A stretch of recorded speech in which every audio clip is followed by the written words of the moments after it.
Assalamualaikum warahmatullahi wabarakatuh.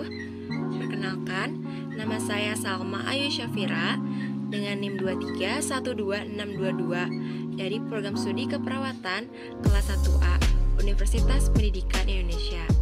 Jadi, dalam video ini saya akan melakukan simulasi komunikasi dalam konteks sosial dan latar belakang budaya serta keyakinan. Selamat menyaksikan. Assalamualaikum Ibu. Waalaikumsalam, Nes. Selamat pagi Bu. Selamat pagi juga, Nes. Sebelumnya izin memperkenalkan diri terlebih dahulu ya Bu. Nama saya Salma. Saya perawat yang akan merawat Ibu untuk 3 hari ke depan. Iya, Nes. Baik, sebelumnya ini dengan Ibu siapa ya? Saya dengan Ibu Ani, Nes. Baik Ibu Ani. Kalau boleh saya tahu umur Ibu berapa ya Bu? Umur Ibu sekarang udah 26 tahun, Nes.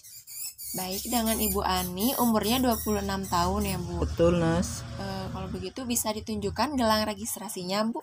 Ini, Nes. Baik, sudah sesuai ya Bu dengan data kami. Ibu Iya, senang, Nes. Ibu senang dipanggil siapa ya Bu? Ibu Ani aja, Nes. Baik Ibu Ani, bagaimana Ibu kondisi dan perasaannya hari ini? Alhamdulillah perasaan Ibu sekarang udah membaik dari yang kemarin, Nes. Baik, jadi sekarang ini saya akan melakukan pemeriksaan lanjutan ya Bu pada Ibu Ani. Apakah Ibu bersedia? Bersedia, Nes. Baik, untuk kontrak waktunya sendiri sekitar 5-10 menit ya Bu. Apakah disetujui? Iya, setuju, Nes. Baik, kalau begitu tempatnya Ibu nyaman di sini ataukah di tempat lain Bu? Di sini aja, Nes. Baik Bu, kalau begitu saya izin untuk bertanya ya Bu kepada Ibu. Apa yang Ibu keluhkan untuk saat ini yang paling dirasakan tidak nyaman Bu? Saya alhamdulillah udah enakan, Nes. Cuman satu, kenapa ASI kurang lancar dan keluarnya sedikit. Padahal saya baru melahirkan. Oh begitu ya Bu. Baik, saya izin jelaskan sedikit ya Bu. Mengenai ASI tidak keluar atau tidak lancar saat setelah persalinan ini mungkin disebabkan oleh beberapa faktor ya Bu. Yang pertama mungkin karena stres atau kelelahan setelah melahirkan. Yang kedua kondisi medis tertentu misalnya diabetes, anemia, dan sebagainya. Kemudian yang ketiga karena pendarahan setelah persalinan. Yang keempat bisa karena efek samping obat-obatan seperti obat herbal. Yang kelima kebiasaan merokok atau alkohol. Yang keenam jaringan kelenjar payudara tidak berkembang dengan normal. Dan yang ketujuh itu mungkin karena intensitas menyusui yang kurang. Oh begitu ya, Nes. Jadi saya karena kelelahan aja ya, Nes.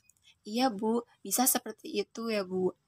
Mungkin karena Ibu habis melahirkan kemarin mungkin menguras tenaga ya Bu.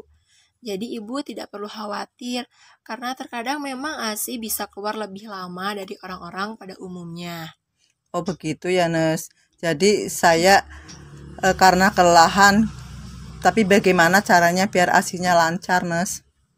Ada beberapa upaya ya Bu untuk melancarkan ASI ini. Pertama itu menyusui setiap 2-3 jam sekali. Yang kedua itu memastikan mulut si kecil ini melekat dengan benar dan tidak hanya menyusup pada salah satu payudara saja Bu. Kemudian yang ketiga, hindari memberikan empeng setidaknya 3-4 minggu setelah ia dilahirkan. Yang keempat, cukupi waktu istirahat dan mengurangi stres ya Bu. Yang kelima, minum air yang banyak agar tidak dehidrasi dan mencegah pengurangan produksi ASI. Dan terakhir itu mengonsumsi makanan yang bergizi. Seperti itu Ibu. Baik, Nes. Kalau mau minum susu itu akan menghasilkan susu yang banyak gitu, Nes? ASI ya Bu, ASI iya, yang banyak. Baik, betul Bu. Tapi tidak sepenuhnya benar ya Bu. Karena tidak hanya susu Bu. Jadi tetap tidak hanya susu, tapi Ibu juga perlu memenuhi asupan-asupan yang lainnya Bu. Seperti karbohidrat, protein, serat, vitamin, dan lain-lain. Seperti yang sudah tadi saya sebutkan di poin 6, yaitu mengonsumsi makanan yang bergizi. Di mana Ibu itu perlu mencukupi makanan yang nutrisinya cukup baik untuk Ibu sendiri maupun nutrisi untuk bayi. Dan minum susu sendiri ini adalah salah satu cara untuk mencukupi nutrisi untuk Ibu. Oh begitu ya, Nes. Saya jadi paham. Izin bertanya ya, Nes. Iya Ibu, boleh kok dengan senang hati. Di daerah saya, kalau mengkonsumsi ikan itu akan menjadi asinnya amis. Betul, Nes? Kalau terkait hal itu tidak benar ya Bu. Justru ikan ini, terutama ikan laut, adalah salah satu jenis makanan yang paling baik bagi ibu menyusui. Tapi di daerah saya udah percaya hal itu.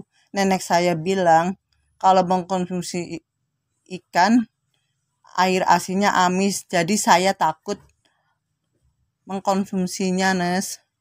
Baik Bu, karena ada kaitan dari budaya di daerah Ibu dengan kondisi Ibu saat ini, saya akan memberikan edukasi kepada Ibu ya Bu. Apakah Ibu bersedia? Bersedia, Nes.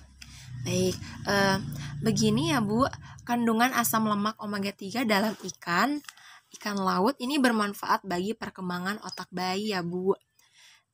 Asal kita ini bisa memilih dan mengolahnya dengan baik agar aman untuk dikonsumsi.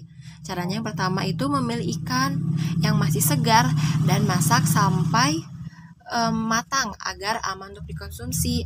Yang kedua, bagi ibu yang suka makan sashimi ya Bu atau ikan mentah, nah itu disarankan untuk tidak atau jangan berlebihan karena bisa saja masih ada bakteri yang berbahaya bagi tubuh. Jadi hal itu tidak benar ya Bu, karena boleh saja ibu tuh mengonsumsi ikan itu baik ya Bu, tapi asal bisa memilih dan mengolahnya supaya aman untuk dikonsumsi. Nah, itu tadi edukasi saya mengenai ikan amis untuk atau pada ibu menyusui, seperti itu Bu. Baik, Nes. Baik, kalau begitu coba Ibu jelaskan atau sebutkan kembali ya Bu apa yang sudah saya edukasikan tadi. Baik, Nes. Tapi maaf ya, Nes, tidak bisa menyebutkan semuanya, paling beberapa aja. Di antaranya kita harus mengkonsumsi makanan yang bergizi. Contohnya yaitu meminum susu. Terus dengan berkaitan dengan masalah mengelola ikan, Mengkonsumsi ikan ya Bu. mengkonsumsi ikan Ya, itu sebenarnya boleh dan tidak menyebabkan ASI amis, asalkan kita bisa mengolahnya dengan baik dan benar, Nes. baik. Benar sekali ya Bu. Jadi seperti itu ya Bu. Sekarang Ibu sudah paham ya Bu mengenai ASI yang tidak lancar dan juga konsumsi asupan yang berkaitan dengan ASI. Diharapkan Ibu bisa menerapkannya ya Bu. Iya, Nes. Baik, kalau begitu saya juga informasikan kepada Ibu Ani bahwa besok kita akan mengadakan pertemuan lagi seperti hari ini ya Bu. Untuk jamnya sekitar jam 9 pagi dan untuk durasi waktunya sekitar 10 sampai 15 menit. Apakah Ibu setuju Bu? Setuju, Nes. Baik, kalau begitu saya izin mengundur diri ya Bu. Apabila Ibu membutuhkan bantuan saya, Ibu bisa menekan tombol bantuan di samping Ibu dan saya akan segera datang. Iya, Nes. Terima kasih, Nes. Sama-sama Ibu. Semoga lekas sembuh ya Bu. Iya, Nes. Selamat pagi Bu. Selamat. Wassalamualaikum warahmatullahi wabarakatuh. Waalaikumsalam warahmatullahi wabarakatuh.